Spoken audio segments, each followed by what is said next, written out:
to be loved for who you are without losing yourself.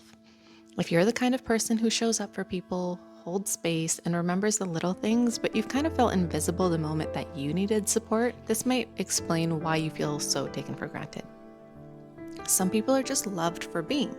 Others, not so much. They have to prove it, they have to earn it, and then they have to prove it over and over again.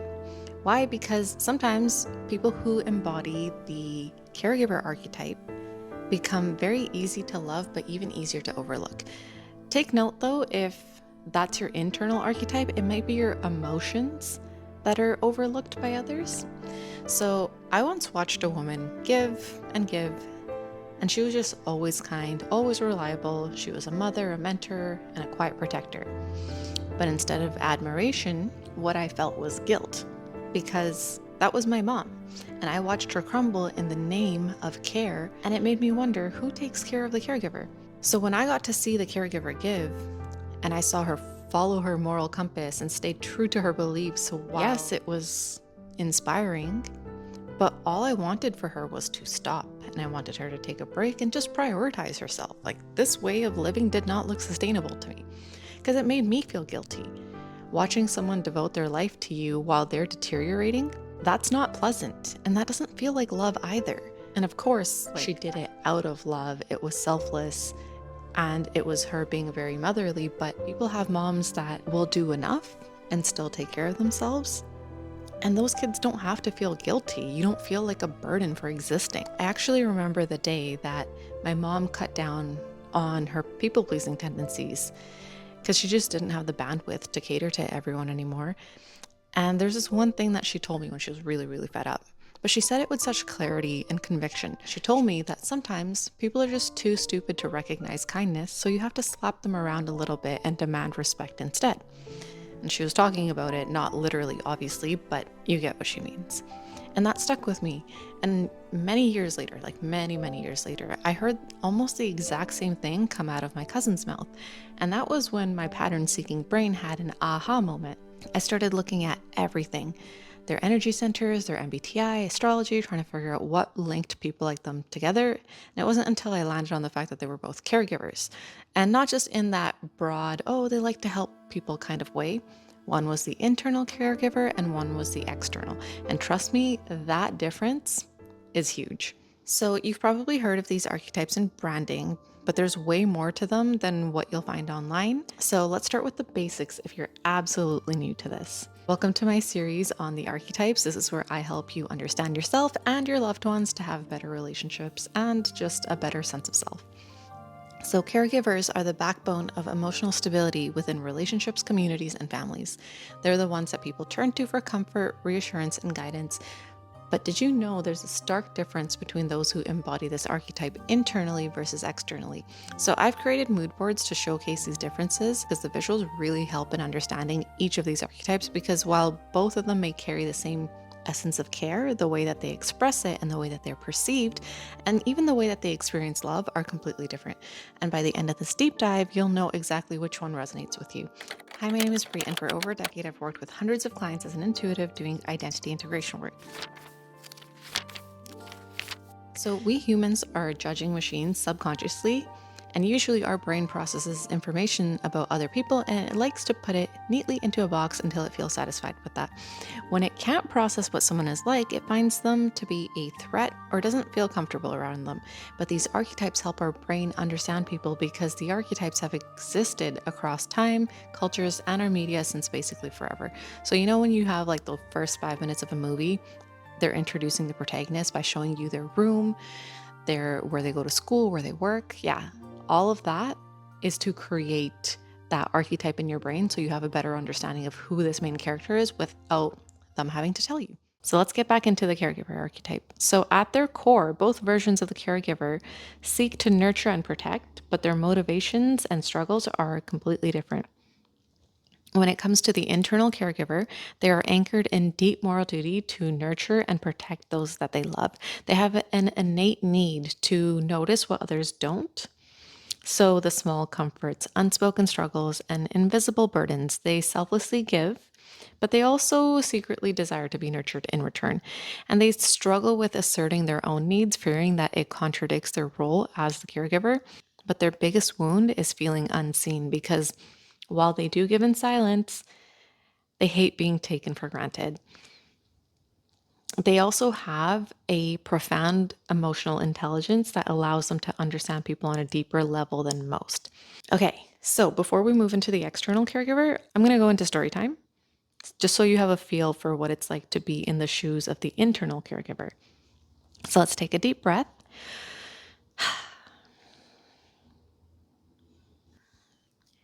The bookstore cafe smelled of old paper and cinnamon. Stories lived within the walls, whispered between mugs of tea and books too worn to stand straight. A cat stretched lazily along the counter, basking in sunbeams and secrets. The clink of ceramic, the low rustle of pages, the murmurs of strangers, everything moved in quiet harmony. And tucked away in the farthest corner was Elena. She wasn't reading. She wasn't writing. She was watching. Not in the way that others watched. Elena noticed the girl tapping her fingers too fast against her mug, the elderly man shifting between the weight of books that trembled in his arms, the barista smiling too brightly to mask the tired within her eyes. Elena felt them all like echoes within her chest, and so she moved. She didn't ask for thanks. She never paused for praise. To Elena, love lived in the background. It was a pen offered before anyone asked, a steady hand, a hand steadying a door, a tip left quietly at the counter as if kindness were a secret best shared without fanfare. This was her gift, to anticipate needs before they were spoken, to give without ever taking, to make the world softer, one unnoticed moment at a time. But the danger of being so good at noticing others is that no one notices you. Elena had become the safe harbor, the one everyone trusted, the one everyone leaned on, and over time, she wore that role like second skin until she even forgot there was a person underneath, because no one checked in on the strong one. No one asked if she was tired or lonely or quietly falling apart. They assumed she was fine because she was always fine, until one quiet morning on her birthday, she wasn't. She hadn't told anyone, she never did. But as she sat in her corner, untouched tea cooling beside her, Elena opened her phone. Not a single birthday message, not one. But there were requests. Could she review a resume, offer advice on a breakup, proofread something urgent? She answered them all, smiling politely as ever. But deep down, an ache stirred. Not because she wanted a party, not because she wanted attention, but because just once she wanted someone to notice the quiet way her heart beat for everyone but herself. Elena? Elena? She looked up. The barista stood there, holding a tiny cupcake. A flickering candle danced like hope between them. I saw the date on your punch card, she said. Happy birthday. Elena blinked. It was just a cupcake. It was just one moment. But it cracked something open within her, softly, tenderly, a realization that had stung and soothed at once. She had spent so long making sure everyone else was okay. She had forgotten how to let anyone care for her. And maybe, just maybe, she didn't have to wait anymore. Maybe she could let the love in. Elena believed love meant giving endlessly, but her truest gift was in teaching others how to give back.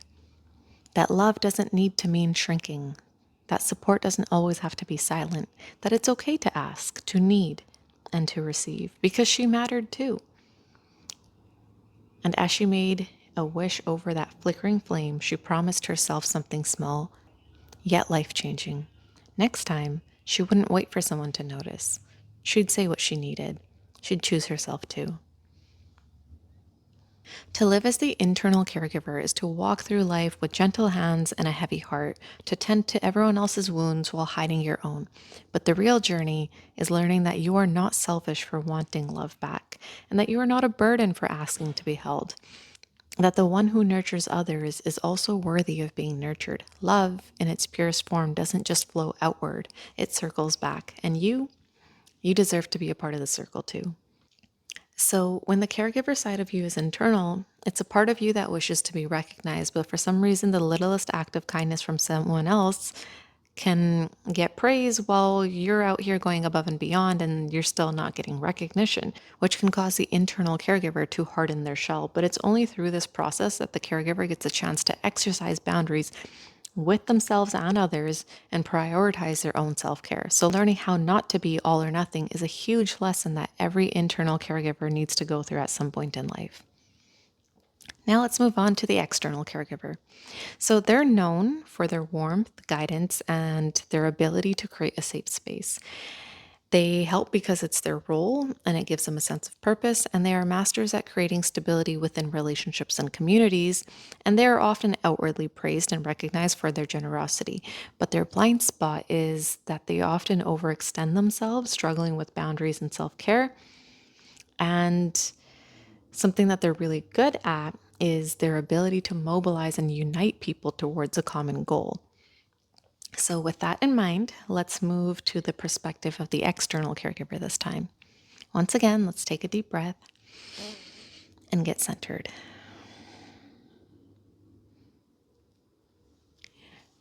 There was once a woman named Camilla whose presence felt like the smell of cinnamon in winter, subtle, warm, and suddenly everywhere. She did not command the room, she cradled it.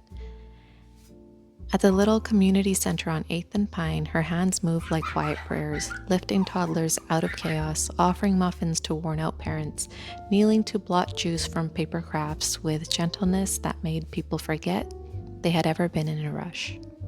To the untrained eye, she was just a woman in a sweater with flour on her forearms, but to those who watched closely, she was the pulse of the entire building.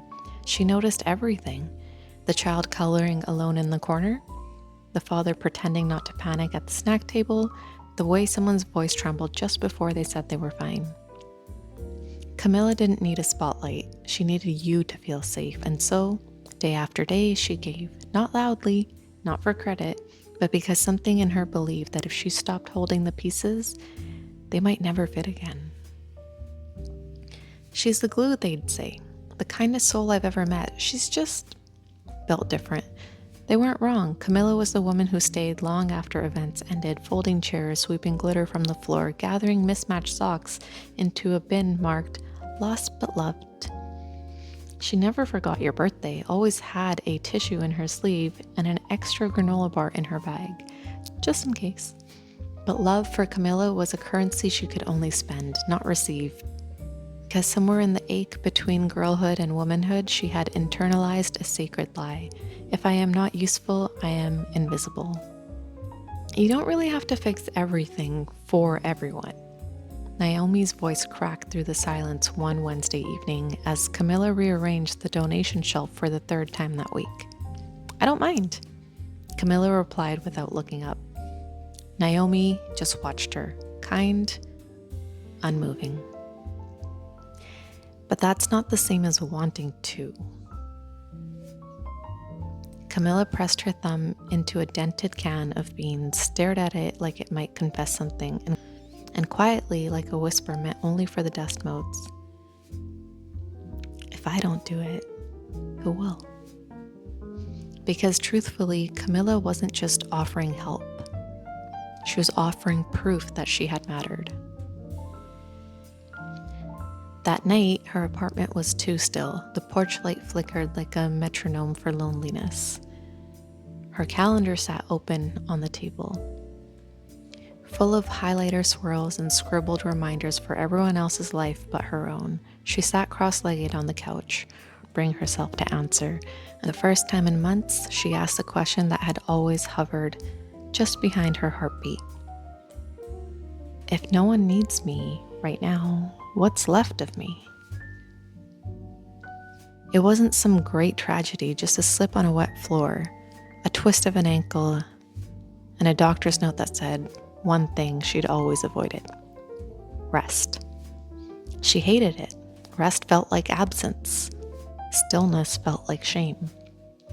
But while she lay with her foot propped up on pillows, something happened. The world she'd held up for so long held her back. Naomi started a meal train. The kids brought homemade cards. A teenage boy from the after-school program knocked at her door, cheeks red, holding a sketch of her with a superhero cape. "We're okay," he grinned. "We learned from you." Camilla couldn't speak, only cry, softly. Finally, as she had realized, she had taught them everything except how to care for her, and still they knew. She had always thought love had to be earned, but now she saw the truth. She was not adored for the muffins or the check-ins or the careful curation of everyone else's well-being. She was adored because her presence was healing. Her stillness was a sanctuary. Her kindness, a lighthouse. Even in her presence, they felt her, because care, true care, is not a transaction. It is a mirror, and in receiving, Camilla finally saw herself clearly. To walk the path of the external caregiver is to offer warmth in a cold night, to mother what others overlook, to believe deeply that love is service, but the real initiation is in knowing that even when you do nothing, you are still worthy of love. You are not your helpfulness, you are not your reliability, you are not a human bandage. You are a soul, and sometimes the greatest healing you will ever offer is to let someone else hold you the way you always held them. So I hope you can see the difference between the two. The drive and the motivation of the internal and the external is very different, and the way that it shows up for people is similar but different. Your internal is how you see yourself, how you process the world, and the unconscious patterns that guide your inner thoughts, desires, and fears. It's your default way of moving through life when no one else is watching, while the external is how others perceive you. It's all about the expectations. You feel like you can't fail others. It is the qualities that other people recognize in you and you feel like you naturally step into.